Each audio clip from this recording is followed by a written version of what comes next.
Uyazi uma wajoyina le nkolo yosindiso osuke usubulele umuzi, angiphathi khona uma uwumuntu wesilisa. Ningixolele-ke kulaba abazoyizwa kabi le nto, abazobona ngathi ngikhuluma kabi, kodwa nje nami ngingomunye impela oyaziyo le nkolo futhi oke waba kuyona ngesikhathini ezidlule. Uyabona, ayikho into enhle elethwa ileya nkolo. Into yokuqala nje eyenza leya nkolo ifike ihlukanise nabantu, izokuhlukanisa nomndeni wakho, kuthiwa wena awusaphili nezwe, awusayihlanganisi nabantu bezwe. Okokuqala nje lokho kufanele ube inkomedla yodwa.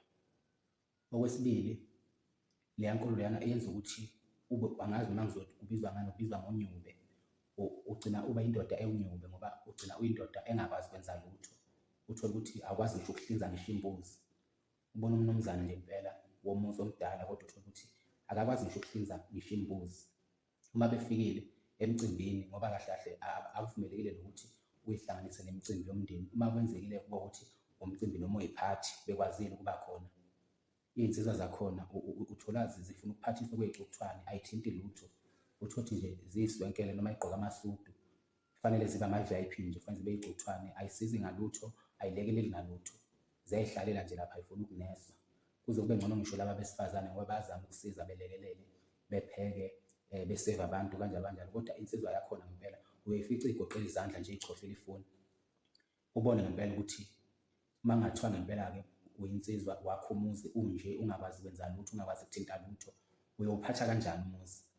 Ngingayibali-ke yokugiya ngoba vele ngeke begiye vele, akuvumelekile ngisho ukugiya, kodwa uyabuka ngempela ukuthi leya nkolo iyasibulala kakhulu. Ngisho ngithi mina leya nkolo kwakungafanele ukuthi ingene kithi maZulu, kwakufanele igcine kubo abelungu ngoba ngempela ayinawo umphumela omuhle. Kubuhlungu ukubona umnumzane ngempela omdala, ubone omunye useyoguga ngempela, kodwa uyambona ukuthi lo muntu akazi lutho futhi ayikho into akwazi ukuyenza ngoba inkolo yakhe efundisa lokho ukuthi wena zonke lezi zinto awusayithinti, zonke lezi zinto awusayihlanganisi nazo. Kodwa nje kuyafuna kulesi sikhathi-ke simele iqiniso sikhulume ukuthi leya nkolo leyana ayinayo imiphumela emihle. Leya nkolo iyalibulala izwe, iyasibulala isizwe, futhi okukhulu kakhulu iyakhelana isigcwagcwa. Uyabona umuntu osuke le nkolo yosindiso, ayi uba naleso sigcwagcwa nje. Kunomunye ubaba Nkosazana engangize ngimdabukele, naye wayesindisiwe. Loya baba wayenyanyeka loya baba, kodwa elungile, ethi noma ekhuluma isikhathi esiningi nje wayethanda ukuhleka. Uma ekhuluma ehleze nje enaleso smile, enalokho kumonyozela nje, kodwa loya muntu wawuthi uma umbuka noma ekhuluma noma kwenzani, kodwa nje uzwe ukuthi xhifi enhlizweni yakho. Hhayi ukuthi-ke ngithi ngiyikhuluma kabi leya nkolo, kodwa nje leya nkolo bafowethu angikuboni mina okuhle ngayo. Ningixolele-ke kuzofika kabi lokhu engikushoyo kubona.